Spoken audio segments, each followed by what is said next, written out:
अस्सलाम वालेकुम दोस्तों, उम्मीद है आप सब लोग खैरियत से होंगे। बात करेंगे Oman airport CAA civil aviation authority corona का टेस्ट।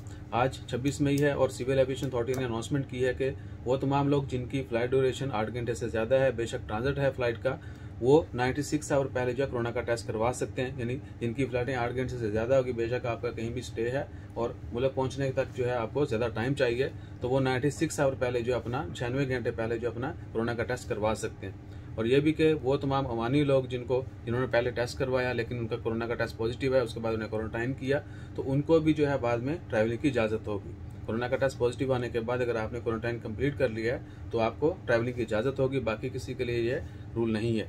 एक तो फिर बता दें कि सिविल एविएशन अथॉरिटी ने कंफर्म कर दिया कि आज 26 मई से जितने भी लोग ओमान से बाहर सफ़र करेंगे, अगर उनकी फ़्लाइट जो है 8 घंटे से ज़्यादा है, बेशक उनका कहीं ट्रांजिट है, जिस तरह बहुत सारे लोग जो हैं UAE, कतर या किसी दूसरे मुल्क के जरिए पाकिस्तान दीगर मालिक के लिए सफ़र करते हैं, या लॉन्ग फ्लाइटें वैसे होती है दूसरे मालिक के लिए, तो वो 96 आवर पहले अपना कोरोना का टेस्ट करवा सकते हैं। और इंशाअल्लाह खैर उम्मीद है कि आने वाले दिनों में एयरपोर्ट ओपनिंग के हवाले से फ्लाइट ऑपरेशन जो आने वाली फ्लाइटें हैं उसके मतलब भी गुड न्यूज़ आएगी। तो जैसे कोई खबरी आती है, खबरी नहीं खुशखबरी आती है, वो भी आपके साथ शेयर करते हैं। अपना ख्याल रखिएगा, दुआ में याद रखिएगा। जज़ाकल्लाह, अल्लाह हाफिज़।